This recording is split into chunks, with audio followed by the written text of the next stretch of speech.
The alarm blared through the North American Space Defense Initiative headquarters. Commander Frank Hayes jumped from his chair, coffee spilling across important papers. His eyes fixed on the main screen where dozens of unknown objects had appeared near Jupiter's orbit.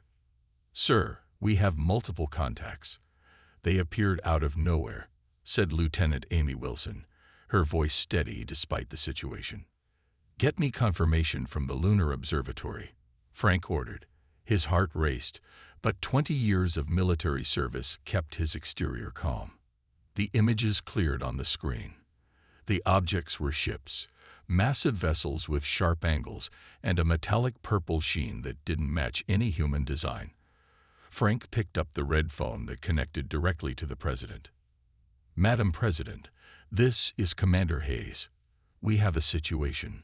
Within 3 hours, every major government leader on Earth knew about the visitors. NASA's chief xenolinguist, Lisa Bennett, was flown to headquarters by supersonic jet. She had studied theoretical alien languages for 15 years, never truly believing she would use this knowledge. "The ships are holding position near Jupiter," Frank explained as Lisa set up her equipment. "They're not responding to standard greeting protocols." Lisa nodded, her blonde hair tied back tightly. "Let me try something different." She sent mathematical sequences, then simple pictograms. Hours passed with no response. The world waited. "Maybe they don't communicate the way we do," suggested Dr. Alan Murphy, who had been called in from the advanced physics lab. His round glasses kept sliding down his nose as he studied the data. Their technology must be far beyond ours to travel between stars. Just as he finished speaking, every screen in the command center flickered. A message appeared in English, simple and direct. "Surrender or be destroyed. You have 72 hours to comply." The room fell silent. Lisa's hands trembled slightly as she turned to Frank. "They learned our language from our broadcasts. They've been watching us." President Elaine Foster called an emergency meeting of the United Nations Security Council. On screens around the world, she addressed humanity. "Today, we face the greatest challenge in human history. We are not alone in the universe, and our first visitors have come with threats rather than greetings. I ask for calm as we determine our response." Behind closed doors, military leaders presented their assessment. Earth's known defenses, fighter jets, missiles, even nuclear weapons, would likely be useless against beings who could cross interstellar space. "We should negotiate," suggested the French representative. "Find out what they want." "They want Earth," said General Olivia Carter, her gray hair cut short, her expression grim. "And they think we can't stop them." At NASA headquarters, Lisa Bennett worked with international teams to craft a response. They sent a message. "We wish to discuss terms. Please explain your intentions." The reply came quickly. "Your resources belong to the Craxian Empire now. Resistance is pointless. Your species will be preserved if you cooperate." Dr. Murphy hadn't slept in 30 hours. He studied the limited sensor data they had on the alien ships, noticing a pattern in their energy emissions. "Commander Hayes," he said, his voice suddenly excited. "I think I found something. They're shields. They operate on a frequency that has a regular pulsation. There's a split-second vulnerability every 3 minutes." Frank looked at the data. "Can we exploit that?" "Maybe, but we need time." The Craxians sent small scout ships toward Earth. They moved with incredible speed, scanning the planet's surface. "They're looking for our defenses," Frank said, "and they think we don't have any worth worrying about." In the White House Situation Room, President Foster leaned forward. "What if we pretend to negotiate while Dr. Murphy works on this weakness?" "It's risky," Frank replied over the secure video link, "but it might be our only chance." The president nodded. "Make it happen. And Commander, activate Protocol Phoenix. It's time to show these Craxians that Earth isn't as defenseless as they think." Frank's eyes widened. Protocol Phoenix had been theoretical, a contingency so secret that even he had only heard rumors. "Yes, Madam President." As the 72-hour deadline approached, humanity appeared to prepare for surrender. But deep beneath the surface, in hardened bunkers and secret facilities, Earth was preparing a response that would terrify the overconfident invaders. 30 years earlier, a small meteor had crashed in the Arizona desert. What scientists found inside changed humanity's path forever. The meteor contained traces of alien metals and a damaged data core. The world's governments agreed to keep this discovery secret.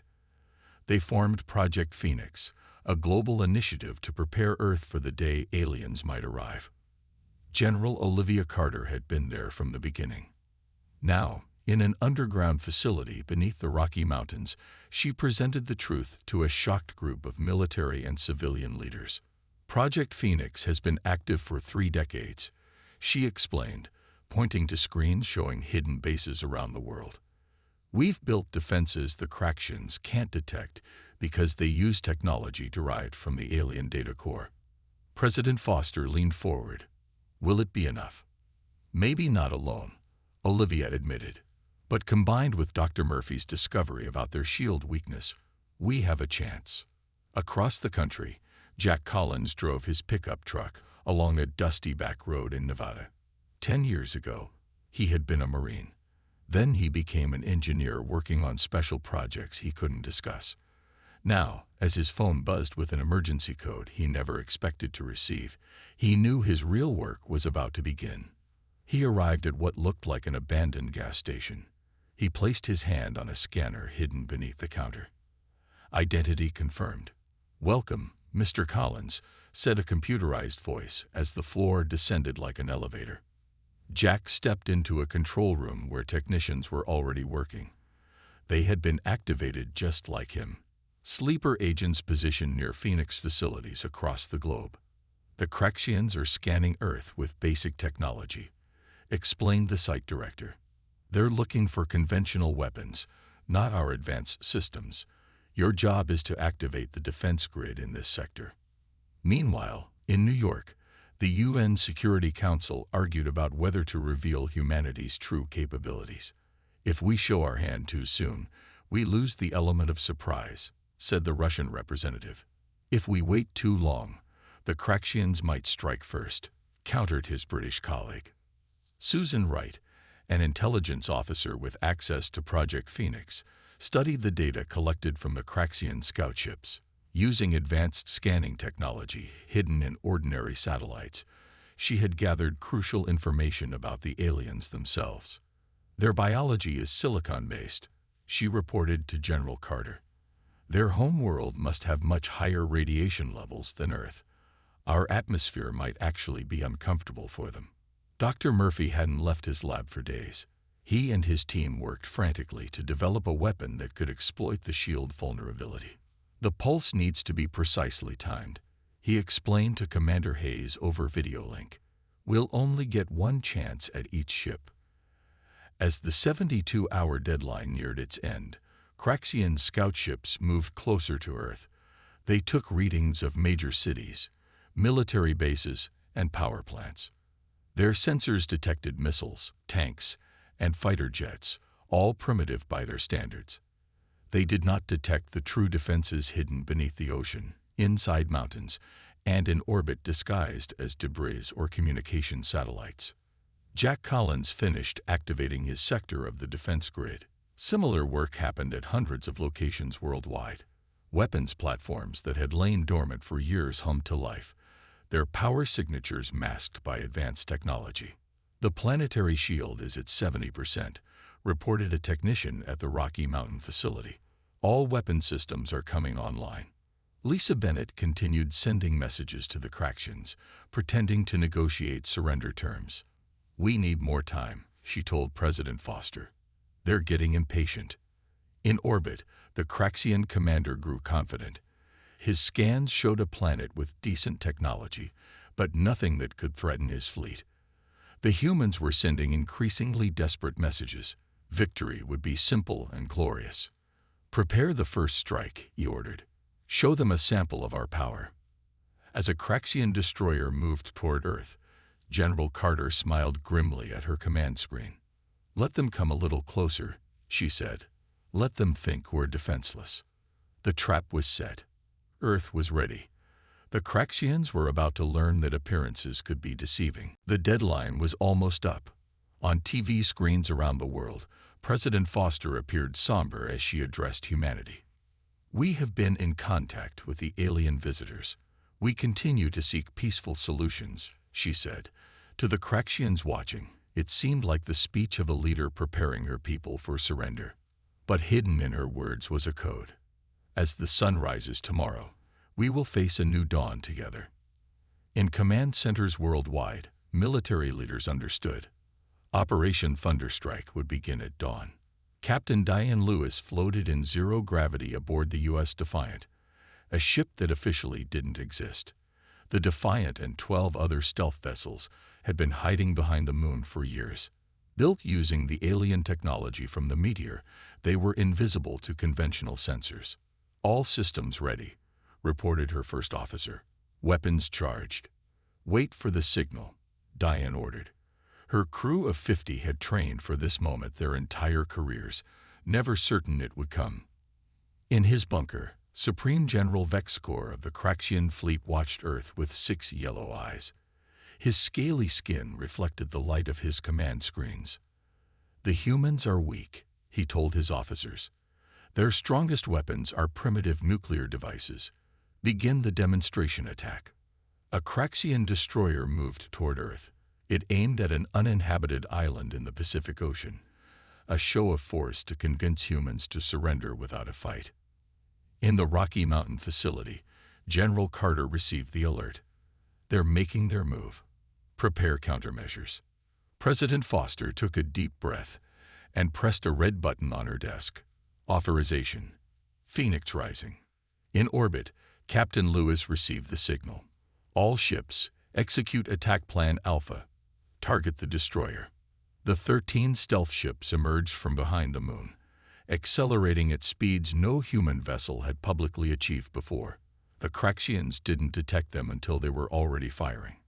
Precisely timed energy pulses struck the destroyer exactly when Dr. Murphy had calculated its shields would flicker.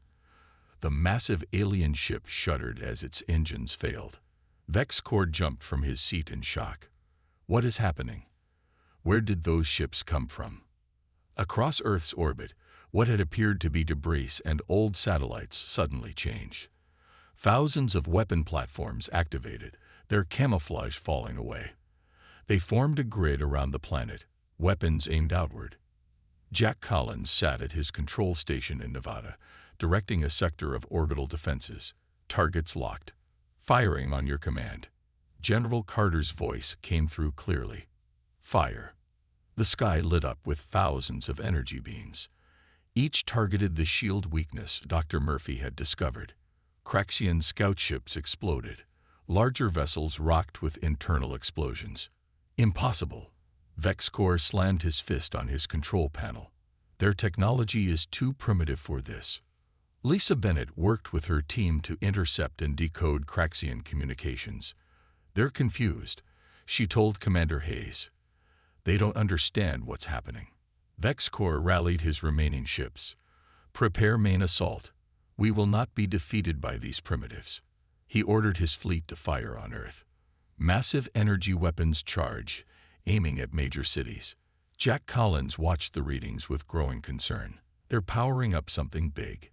The orbital defenses might not be enough." Dr. Murphy's voice came over the command channel. "The planetary shield is ready, but we've never tested it at full power." President Foster didn't hesitate. "Activate it." Jack typed in his activation code. Around the world, hundreds of other engineers did the same. Deep underground, massive generators powered up. A shimmer appeared in the atmosphere, barely visible at first. Then it strengthened into a transparent blue dome covering the entire planet. The Craxian weapons fired. Planet-destroying energy beams struck the shield. For a terrible moment, the shield flickered. Then it held firm, absorbing the attack. In his command ship, Vexcor watched in disbelief. "How is this possible? Our scans showed no such technology." Captain Lewis led her fleet in another attack run. Form up on me. Target their flagship. The human ships moved with perfect coordination, striking where the Craxians were weakest. More alien vessels erupted in flames. General Carter watched the battle from her command center. Send the message. On all Craxian communication channels, Earth broadcast a single message. You thought we were defenseless. You were wrong. Vexcor refused to accept defeat. His pride would not allow it. The Craxian Empire had conquered 12 worlds across 3 star systems. He would not be the first general to fail. Begin landing operations, he ordered. If we cannot destroy them from orbit, we will crush them on the ground. Thousands of Craxian dropships launched toward Earth. The planetary shield had weakened after absorbing the massive energy attack. Small ships could now pass through. Major Steve Martinez received the alert at his base in Arizona. A former Army Ranger, he now commanded a special unit trained for this exact scenario. They're coming down in our sector, he told his troops. Remember your training. These aren't humans. They don't think like us.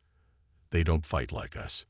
His soldiers nodded, checking their weapons, special rifles developed from the alien technology. They didn't fire bullets but concentrated pulses of energy tuned to Craxian biology. The first alien ships landed in the desert. Tall, 6-eyed creatures in metallic armor emerged. Their movements were strange, quicker than humans, but also stiffer. They carried weapons that could vaporize a tank. Hold positions, Steve ordered through his radio. Let them spread out. At NASA headquarters, Lisa Bennett studied video feeds of the aliens. She worked with Dr. Murphy to understand more about the invaders. Their armor has the same weakness as their ships, Dr. Murphy said, pointing to energy readings. A pulse at this frequency should disrupt it. Lisa noticed something else. Look at how they move. They're struggling in our gravity. And they keep adjusting their helmets. Our atmosphere must be uncomfortable for them. This information went directly to General Carter. She immediately implemented Protocol Nightmare, psychological warfare designed specifically for alien invaders. Deploy sound weapons, she ordered. Use their biological weaknesses against them. Across the landing zones, hidden speakers activated. They emitted sounds at frequencies that humans couldn't hear, but that caused extreme discomfort to Craxian ears. The aliens clutched their helmets in pain. Steve's troops moved in. Their weapons fired precisely calibrated energy pulses. Craxian armor failed. The aliens fell. But more dropships kept coming. The Craxians established beachheads in remote areas on every continent. A Craxian scout team captured 3 human soldiers. They expected the humans to break easily under questioning. Instead, they discovered something disturbing. The humans show no fear, reported a Craxian scientist to Vexcor. When injured, they continue fighting. One human with a severe wound attacked 3 guards before being subdued. Vexcor dismissed these concerns. They are primitive. They will fall. Jack Collins had a different mission now. With a small team, he approached a crashed Craxian ship in the Nevada desert. His goal, capture their technology and communications. Move carefully, he told his team. We need that ship intact. They approached under cover of night. The Craxians had poor night vision compared to humans, another weakness Susan Wright had discovered. Jack's team wore special goggles that enhanced their already superior night vision. Inside the ship, Jack downloaded critical data from the alien computers. He sent it immediately to Dr. Murphy. This is gold, Dr. Murphy told President Foster when he received the data. Their entire communication network, their tactical plans, even biological data. Lisa Bennett used this information to create a direct channel to the Craxians. She discovered something unexpected. Communications from a faction that opposed the invasion. Not all of them want this war, she explained to Commander Hayes. There's internal conflict in their fleet. On the ground, the fighting intensified. The Craxians expected easy victories against primitive humans. Instead, they found an enemy that seemed to know their every weakness.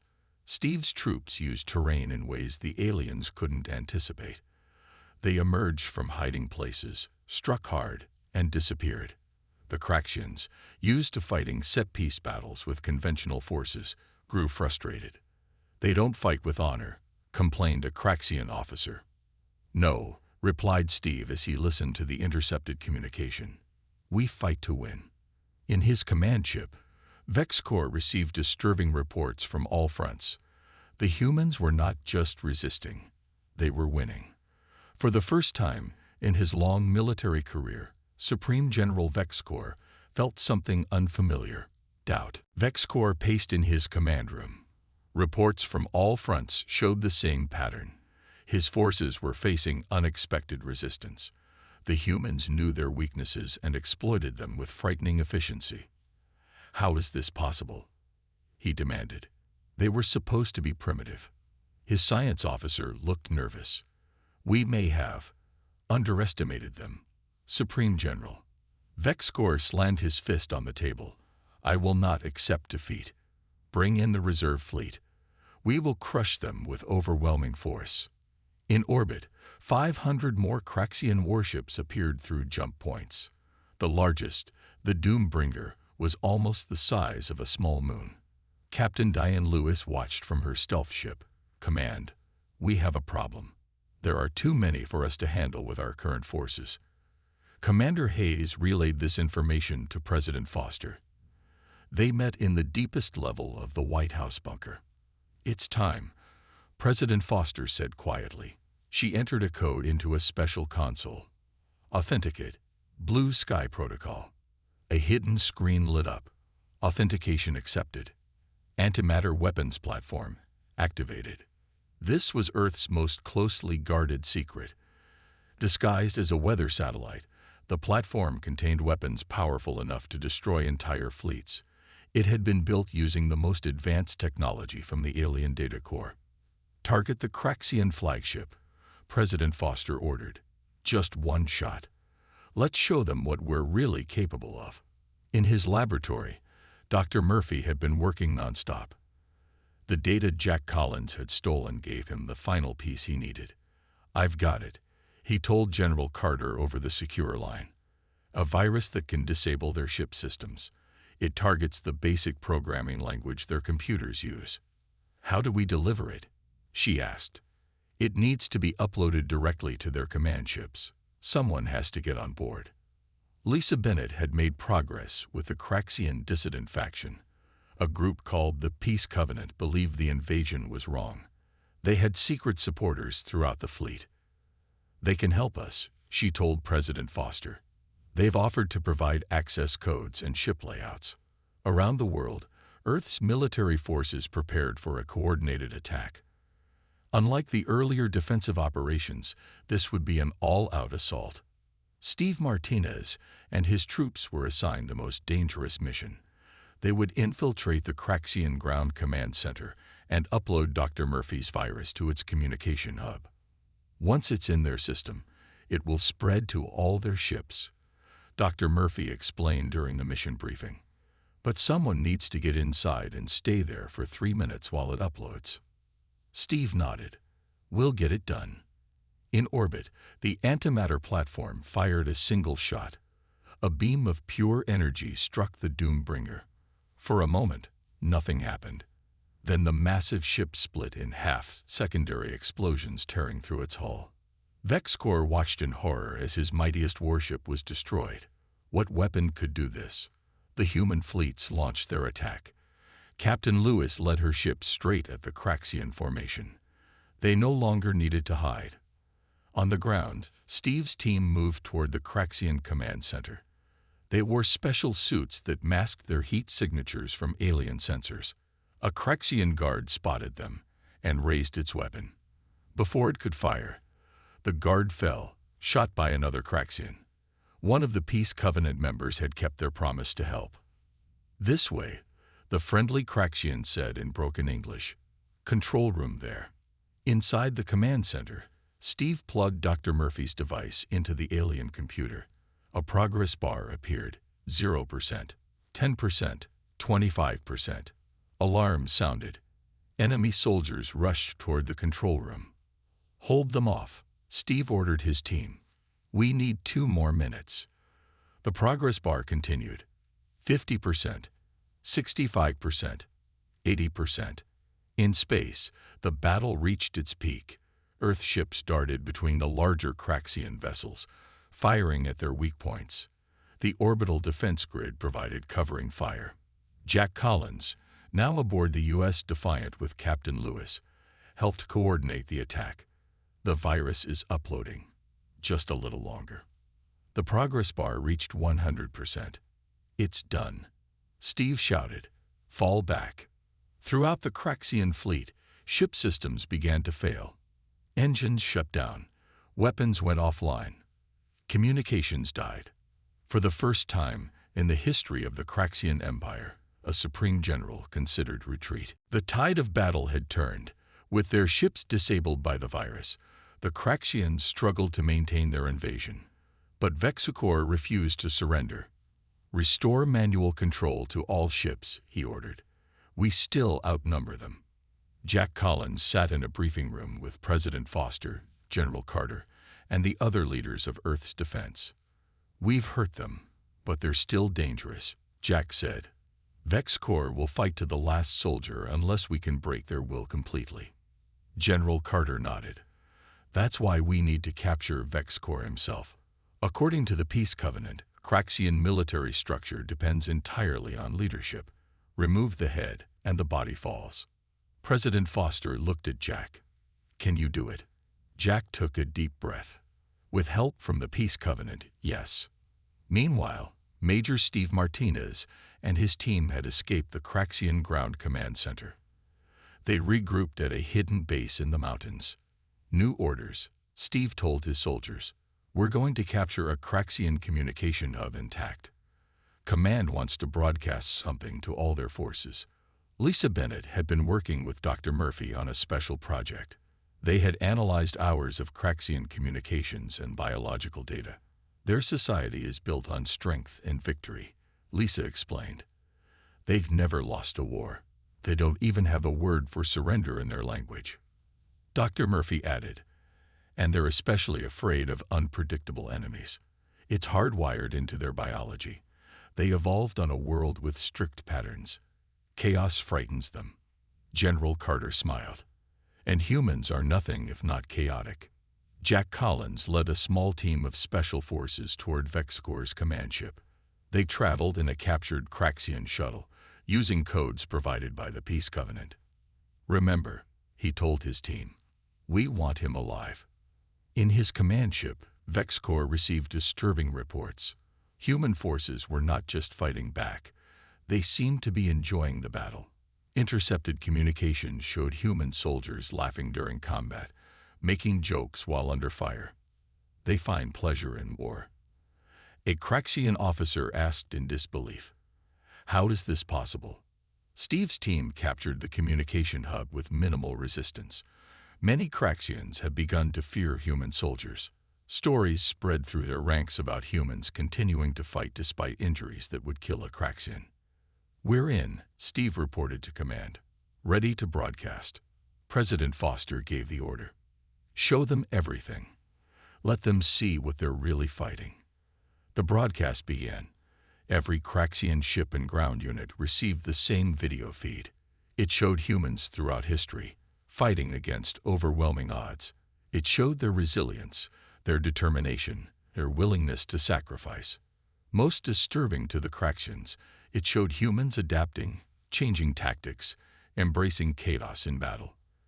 The footage ended with recent scenes of Craxian ships being destroyed by Earth's defenses. The final message was simple: we were holding back. On Vexicor's command ship, alarms sounded as Jack's team broke through the final security door. They encountered heavy resistance, but the Craxian soldiers were confused and afraid. Many had seen the broadcast. Jack reached the command center first. Vexicor stood with his weapon raised. "You cannot defeat the Empire," the Supreme General said. Jack smiled. "We already have." A flash grenade blinded the Craxian leader. When his vision cleared, he found himself surrounded by human soldiers, their weapons pointed at his head. Throughout the fleet, Craxian commanders received news of Vexicor's capture. According to their military doctrine, this meant automatic defeat. But something even more disturbing was happening. Craxian soldiers were experiencing a new emotion: fear of humans. Their biological readings showed stress levels never before recorded in their species. In one captured Craxian ship, a soldier spoke to its commander. "The humans. They smile when they fight. They laugh at death. What kind of creatures are they?" The commander had no answer. In all their conquests across multiple star systems, the Craxians had never encountered a species like humans. They had never fought an enemy that became more dangerous when cornered, more determined when wounded. For the first time in their long history of conquest, the mighty Craxian Empire felt afraid. Vexcor sat in a special containment cell designed for Craxian biology. His once proud posture was now slumped. Outside his cell, scientists and military officers observed him. "What happens now?" asked Jack Collins. President Foster looked at the defeated alien general. "Now we make peace, but on our terms." The Craxian Empire had never experienced defeat. When news of Vexicor's capture reached their homeworld, the High Council fell into chaos. After days of argument, they made an unprecedented decision. They would send diplomats to Earth. 3 Craxian ships arrived under a flag of truce. They carried members of the High Council and the Peace Covenant faction. Their leader, Ambassador Zix, stepped onto Earth soil with obvious nervousness. "We come to discuss terms," Zix said, the words clearly difficult for him. "The Empire wishes to end hostilities." The peace talks were held in Geneva. Lisa Bennett and Dr. Murphy represented humanity alongside President Foster and other world leaders. Their knowledge of Craxian language and culture proved invaluable. "We don't want your territory," President Foster told the aliens. "We want recognition and respect. Earth is under our protection. The solar system is our home." The Craxians agreed to withdraw all forces and recognize Earth's sovereignty. But the talks revealed something more important: the existence of a larger galactic community. "There are 37 spacefaring civilizations in this sector of the galaxy," Ambassador Zix explained. "The Empire was the most powerful." Lisa leaned forward.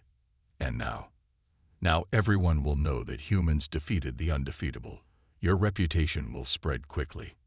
News of the Craxian defeat traveled faster than light through alien communication networks. Species that had lived under Craxian rule or threat for centuries looked toward Earth with hope and fear. Jack Collins found himself assigned to a new mission. As Earth prepared to enter the galactic community, President Foster wanted a first-hand assessment of potential allies and enemies. "You'll lead our first diplomatic mission to the Craxian homeworld," she told him. "Show them that we come in peace, but remind them what happens if they choose war." 6 months after the invasion, the U.S. ambassador, Earth's first official diplomatic vessel, departed for Craxian, the alien homeworld. Jack commanded a crew of diplomats, scientists, and soldiers. On the journey, Dr. Murphy and Lisa Bennett studied the extensive data now available about galactic civilization. They found a common theme in reports about humans from various alien sources. "They all find us unpredictable," Lisa said. "They can't understand why we laugh at danger or sacrifice ourselves for others."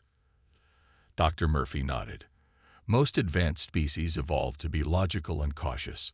We're emotional and take risks. It terrifies them." On Earth, General Carter oversaw the formation of the Earth Defense Force. Using technology captured from the Craxians and knowledge from the alien data core, humans began building their own fleet of FTL ships. "We need to be ready," she told the United Nations Security Council. "The galaxy now knows we exist. Some will want to be friends. Others will see us as a threat." President Foster appointed Susan Wright as the first intelligence director for extraterrestrial affairs. Her job was to gather information about potential threats from beyond the solar system. "The Craxians thought we were defenseless because they couldn't see our weapons," Susan said during her confirmation hearing. We will not make the same mistake. We will know our enemies before they know us. The U.S. ambassador reached Craction after 3 weeks of FTL travel. As Jack led his team down the ramp onto alien soil, thousands of Craxians watched in silence. Many had never seen a human before. Jack stepped forward and addressed the waiting officials. We come as representatives of Earth. We offer friendship to those who respect us and fair warning to those who don't. The people of Earth wish to join the galactic community as equals, not as subjects. The message spread across the stars. A new power had emerged, unpredictable, resilient, and terrifyingly effective when frightened. Throughout the galaxy, the name human began to take on new meaning. They were the species that had defeated the Craxian Empire. They were the beings who smiled in battle and laughed in the face of death. They had been thought defenseless, and their response had terrified the galaxy.